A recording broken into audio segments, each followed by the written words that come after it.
Hello there, Scorpios. I hope you guys are doing well. When I was shuffling out this spread for this month, I saw two images. And your reading is very similar to Cancer's reading because I see, like with Cancer's reading, I saw like a child at the beach. With your reading, I see a woman at the beach. Okay, so I feel like the energy might be a continuation or might be very similar thematically.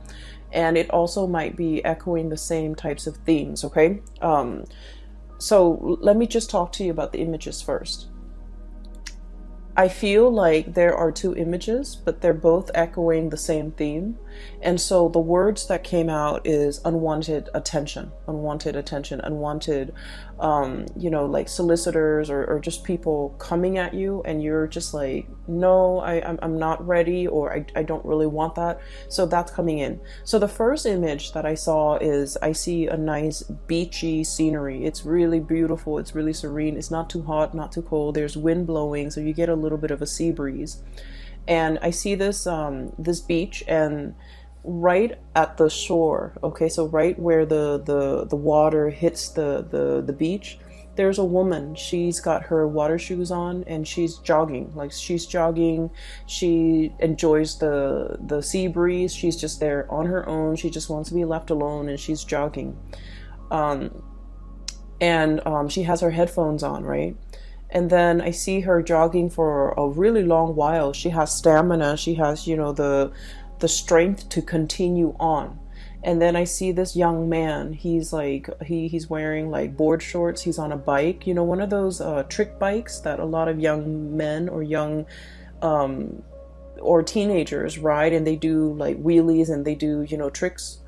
So he's on one of those. He sees her, and then he's like biking alongside her, trying to get her attention, trying to talk to her. So keep in mind, this woman's got her headphones on or earphones on, and she's running. She's just minding her own business. He comes in, like literally swoops in and tries to engage her in conversation. And, she knows that he's interested in her. But she's like answering some of the questions, but she doesn't stop. She keeps going. And then the scene kind of cuts out. So I don't know if he leaves her alone or what, but I feel like she keeps going, and he's like still biking alongside her. So when I saw this, I was like, you're definitely getting a lot of attention from your environment. Some of it could be unwanted attention, getting a lot of suitors, getting a lot of people wanting to be around you, and especially people who are popping out of the woodworks. They scope you from afar, and then they kind of beeline it for you, and they might interfere with your schedule. They might interfere with your time. They might interfere with your alone time more than anything, because I feel like this woman is not getting the alone time that she needs. Okay. And then the second image that I saw is very similar. I see this woman in her backyard. She's got a yoga mat on the ground, and she's like, in the lotus position, trying to meditate, working on her breathing techniques, trying to clear her head. And it seems like it's like on a Sunday in the morning. She's, got the day to herself. She's in no rush, so she's just meditating. And this butterfly comes by, and it's like fluttering near her, and she sees it. And then she closes her eyes just, so she doesn't get distracted. And then it hovers around her ears, and then her nose, and then her head. And she doesn't swat it away. She tries to ignore it. She tries to it's not doing anything malicious or mean towards her. So she tries to just ignore it. And yet it keeps hovering around her space, and you can see her getting distracted. Okay. So those are the two images that I'm seeing in your environment. And, once again, going with the theme of, unwanted attention, I've already mentioned that I just feel like a lot of people will be demanding your attention. Situations will demand your attention. I do see a lot of distractions coming in from family members, okay? And you guys are kind of like the pillar of stability in your family unit, okay? You're the one that other people come to for advice. You guys give very, very good advice.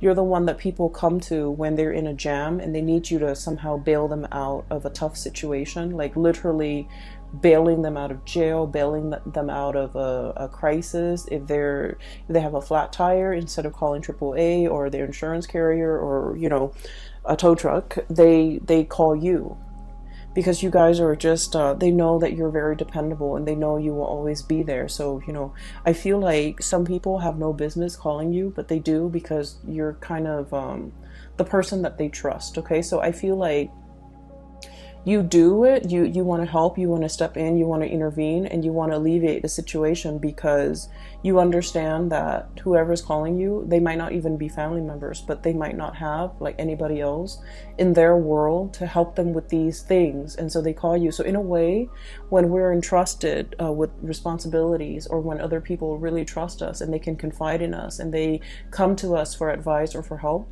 it can be very flattering, right? It can feel like, oh, okay, this person really puts their trust in me. It can feel very flattering. It can feel very good.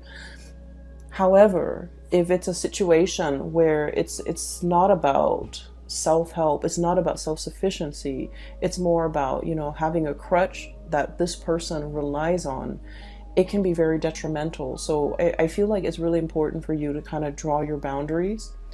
Demarcation, okay, like demarcation comes up. It's really important for you to focus that time on self-care, self-help, and teaching somebody how to do something versus coming to their rescue every single time. So I feel like we need to kind of look at a situation a little bit more objectively and leave our feelings out of it, and to figure out, you know, why is this person relying on me for these things, you know? Shouldn't they have somebody in their lives that they can ask for help, or shouldn't they learn to be self-sufficient? Call a tow truck, call a, you know, and not a lot of people have the resources to call a tow truck, to call like an insurance company, to call like a mechanic. Okay, not a lot of people have those luxury and just the resources. And so I feel like on an innate level, you understand that they've fallen on some hard times and they need to get back on their feet. So you try to do everything that you can to help a situation. But I feel like it's not just something as straightforward and as clear cut as like getting a flat tire and they're calling you. I feel like it's an emotional response. It's an emotional crutch. It's an emotional way of doing and pattern that they are repeating, where they can't really take care of themselves.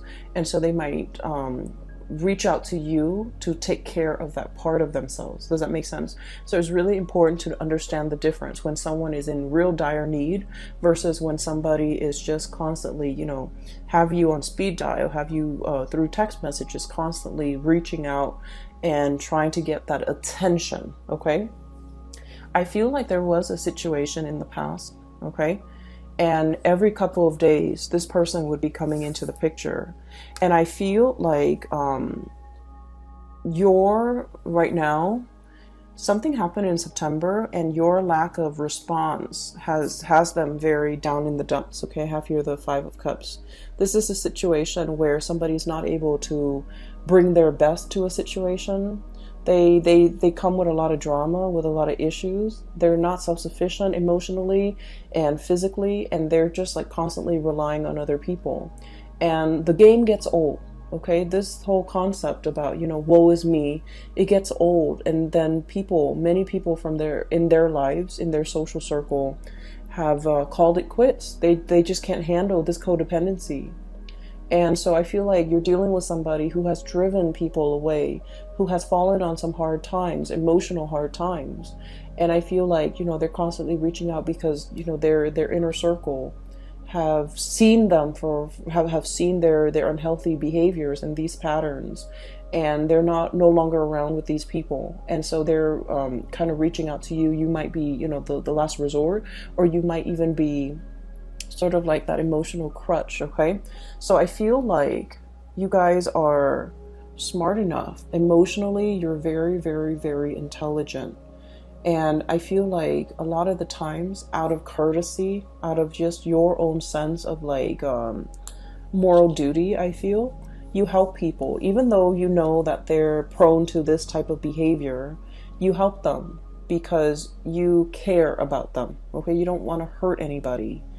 And I feel like none of this is lost on you. It's like you know what they're about, and you know it's not right, and you know it's not a good behavior, and it's not a good pattern to enable, but you do it because you feel like, okay, they could need this. They could need this favor from me, and it doesn't detract so much from me, but it will help them. And so you do it, not because you're a fool, but because you care about people. And I feel like something has happened where you are putting your guard up, okay? They're coming in, this unicorn, kicking up a cloud of dust, or I'm sorry, this horse, not unicorn, kicking up a cloud of dust, you know, coming with some type of a calamity. It's always like somebody who's got a lot of drama in their lives.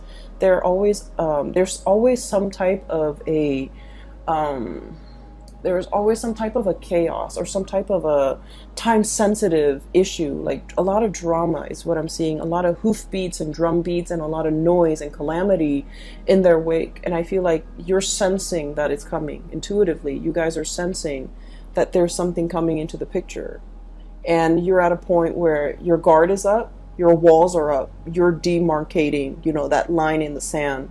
And you're just like, no, I'm here in a state of Zen. I need to work on myself. I need to be emotionally present for myself. I'm not in a position to help you. And in the process of, I feel, withdrawing, you know, withdrawing the attention, withdrawing the love and the affection, and just not wanting to engage with this person anymore, and not wanting to, you know, feed into this, okay, and creating this enabling behavior or even this pattern of codependency. I feel like they might have lashed out, and they might have said like a lot of hurtful things. So we have here the Five of Swords, and this is a situation where too much has been said.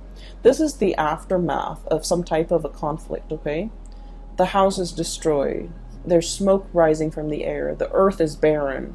And this person, rather than feeling remorse, they're like, it is what it is. You know, you hurt me, I hurt you. You withdraw affection from me, I withdraw affection from you. And I will decimate or desecrate everything that's in my way. So I feel like you're dealing with someone who's, the word spoil comes out, and needy and spoiled, and someone who wants to win at all costs, okay? They don't care that the village, the civilization gets destroyed. They just want to have it their way, and they want to come out the winner. And I feel like there was a situation where you might have withdrew. You might have, you know, cut back on the communication, cut back on that, the enabling that pattern. You drew your mark in the sand. And I feel like somebody was not happy, and I feel like they might have tried to egg you on, or they might have tried to, you know, do a lot of things for attention getting, okay? Reverting to like childish behavior, attention getting, and things like that. And I feel like this isn't somebody who is on the forefront of your world in the month of October, but you're going to hear bits and snippets about them. And I feel like it's going to make you, it's kind of like validation and proof that I'm so glad I withdrew. I'm so glad I'm no longer in it. And I'm so glad that person is no longer in my life. So you're getting some type of validation where your intuition was telling you all along to kind of like, you know, put an end to this, sever the situation, cut ties. And I felt like you cared about them. You don't want to hurt anybody. And so you kind of let it, you know, drag on. And then whenever you put a stop to it, you're getting immediate validation, especially for the month of October 2019, that it was the right thing to do. I did it at the right time, because, you know, they kind of spiral out of control. I'm seeing this spiral of smoke, and I feel like there is somebody who's not able, when they're not able to get the attention that they want, they revert to, you know, very self-defeating behaviors, okay? On the flip side of this, I do feel like there is a situation here where you have people at your doorstep, people coming in, getting, you know, getting like a host of invitation, receiving a host of invitation to do things, as well as getting people to come into your house, into your space, sharing space with somebody. And I'm also hearing the word like communion. Both of these cards, these are wonderful cards. This is about, you know, family, solidarity, and people getting together. And this is about, you know, sharing toys, playing together, as well as sharing, like, you know, having that sense of communion and community with another person. I feel for many of you, this is a significant other that you might be dealing with. And I feel like this is somebody there where there's a lot of reciprocity. Okay, we have here the Ten of Pentacles, which is the apex, emotional groundedness and stability, financial abundance, as well as the Nine of Cups, which is a wish coming true, but also having that emotional abundance and emotional reciprocity with another person. Okay, so these are very positive cards, and these are cards that indicate to me that you might have left somebody else out in the cold in the past, and that person is no longer piercing through your bubble, is what I'm hearing. They're no longer affecting you on an emotional level.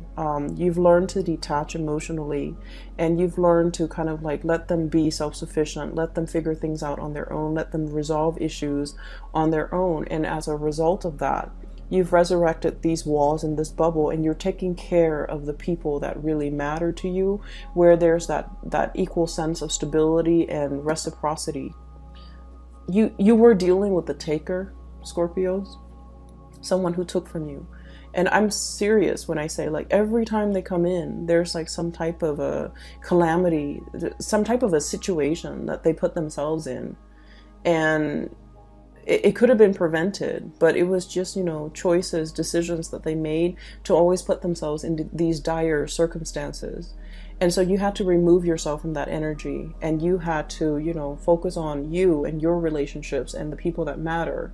And as a result of that, life has been very, very calm. Okay.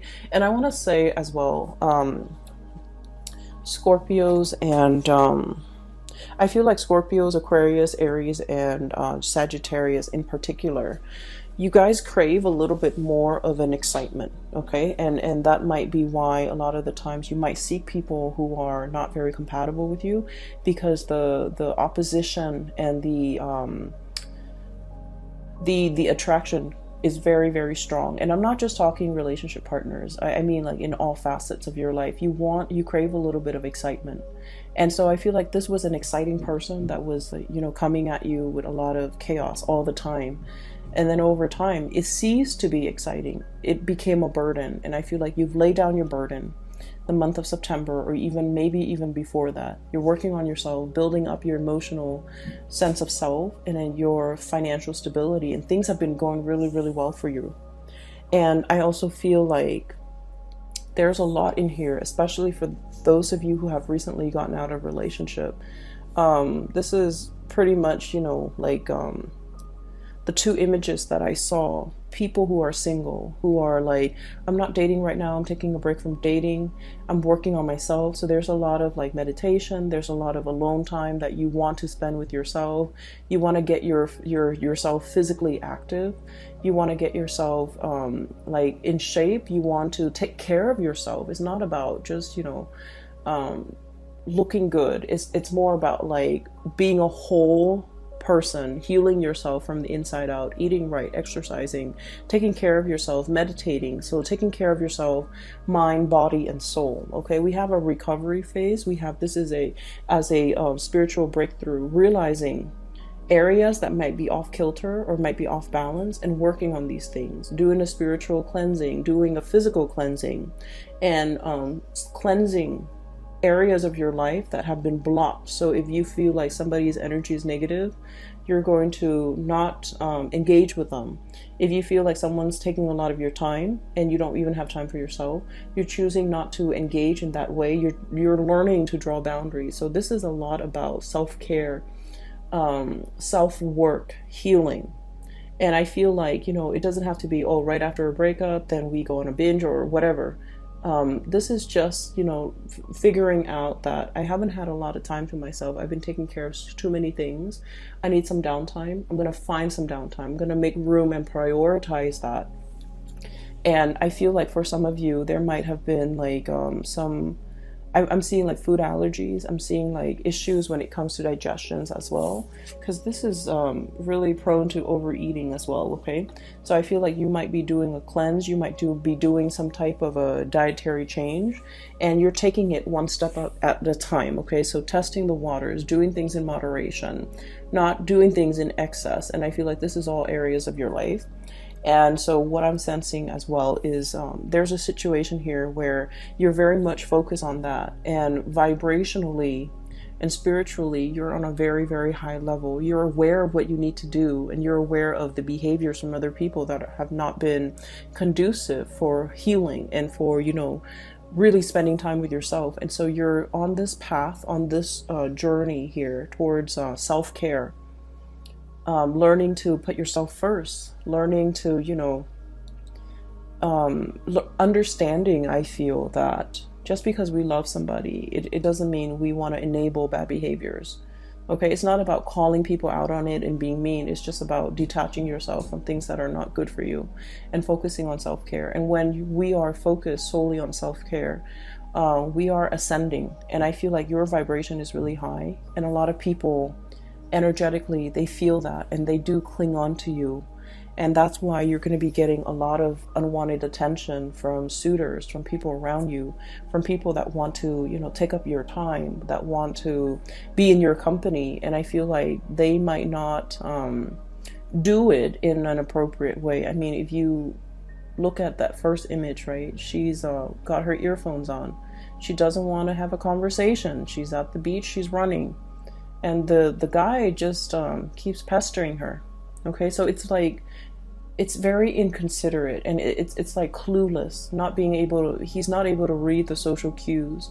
She's trying to be nice, and we don't know how the scene ends, but she's trying to be nice, and he's not getting it.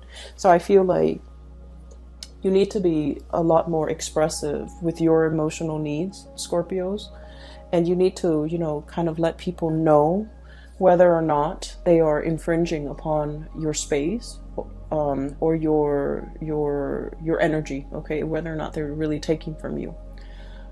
So that's like pretty much the first 6 cards, okay? What I do sense here is there's a situation, I feel like there's like an undertaking that is very, very big, okay? We have here the Temperance card, and this is a card about moderation, small steps, one foot in front of the other, and we keep walking, okay? So it's like doing something, and the Temperance card it's about holding back a little bit, doing things in a very methodical manner. And so what we're seeing is, you know, the angel pouring the water from the 2 cups, right? One cup into the other. It has to be done in a very meticulous manner, in the right time, in the right fashion, so that the water doesn't spill out. So there's something that requires a lot of calculation. It requires a lot of research. It requires a lot of thinking over, mulling over, trying to figure things out, trying to itemize, trying to like get all the moving parts all lined up into place so that everything moves at the same time. So I feel like there's a big undertaking, a big endeavor.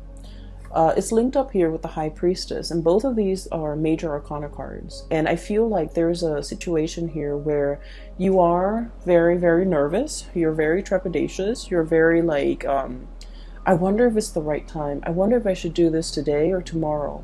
And I feel like you're trying to go with your gut instinct, okay? You guys have like a really strong sixth sense about you. Even if you don't believe in, you know, metaphysical teachings, or even if you don't meditate, you guys have a very, very strong sense of like intuition, divine timing, knowing when something is right.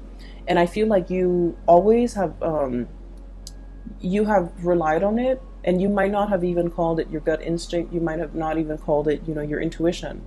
But I feel like you always know whether or not to do something or whether or not to cut somebody off. Hence, you were able to cut somebody off at the right time before they drag you down. And I feel like you start to realize that I really need to trust my intuition a lot more.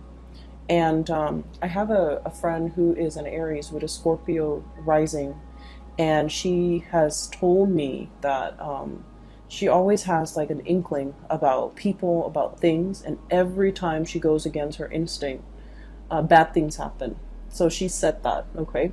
And so I feel like you live with this, okay? You have this really strong sense of knowing on a gut level, and you have never been wrong. And every time you choose not to listen to it, bad things might have happened. And so you're in this situation where there is a major, major, major undertaking. It might deal with contracts as well, because the high priestess with that Torah in her hands, it deals with like legality, it deals with contracts, it deals with learning, it deals with like some major, major event where it might even involve other people. And so you're trying to be calculated about this. You're trying to figure out when is the right time, and you're trying to look at the, it's sort of like the looking at the stars and trying to see when the stars align. In this picture, you don't have the star, okay? All you see is the moon. And it's like, it's so overwhelming. And you're just like, I don't know if I can trust my intuition. I want this really badly. So I don't know if I'm biased. I don't know if I'm able to trust it. But I feel like the stars are calling. The stars are aligned. And this is the right time. And I feel you might have some spiritual hunches, people in the spiritual realm pushing a situation along and telling you, you can't wait on this any longer. You need to kind of push for it. The tides are coming in, and you need to just, ride with the tides. So I feel like there's a situation here you have been kind of resisting because you're not 100% sure. And I feel that it's time for you to take those small steps, see where it leads you, and then you're going to be you're going to get some type of validation that it is the right path, it is the right way. Because I see you mulling over this situation. And water signs in general take a really, really long time for their emotional state to kind of match up with their mental or physical space. So like you might feel like, oh, physically I'm okay with it, but then emotionally you're not. So you have to like wait for everything to catch up, everything to be in sync before things start moving, before you make those actions. And so I feel like there was a situation you've been thinking over for the past 3 months, for the past 3 weeks, even 4 months, 4 weeks, whatever it is. And I feel like it was a weighty decision, okay? A lot of thoughts were weighing on your mind, and you needed some time to take care of all the other areas of your life before you can choose to walk down this path or choose to go forward with this endeavor. And you've been mulling it over, and I'm looking at these bugs, these insects here. It's almost like mothballs, where something is very stale and old and it hasn't been moved around and it's collecting dust, and then the moths are coming in to eat like the dust and the mites and all of that. So I feel like it's a situation that has been stalled, it hasn't been worked at or dealt with, or a resolution has not been reached. And so it just lingers, it just stagnates. And so I feel like the universe is telling you, one step at a time, make the gesture, okay? Get some air, get out of the house, start moving. Once you start moving, once you take those small steps, it doesn't have to be a giant leap. You're not jumping over a cliff.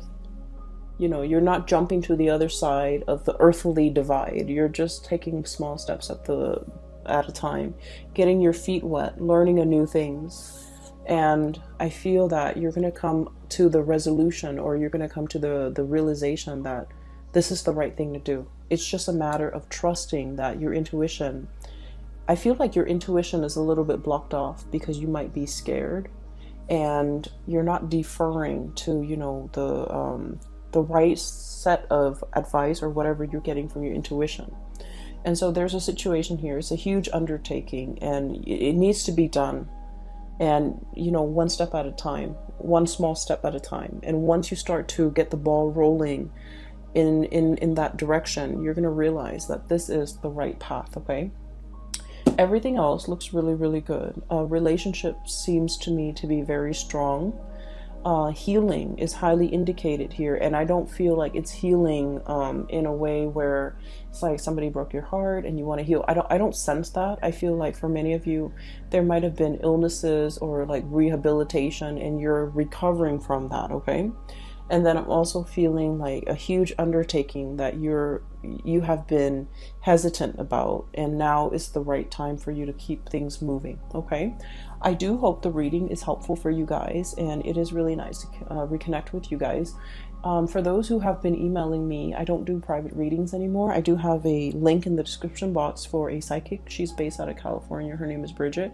She's phenomenal. If you want a reading, you can click on the link and book a reading directly through her. Okay, I will be back next month. I hope you guys enjoy your October 2019, and I'll see you soon. Bye bye.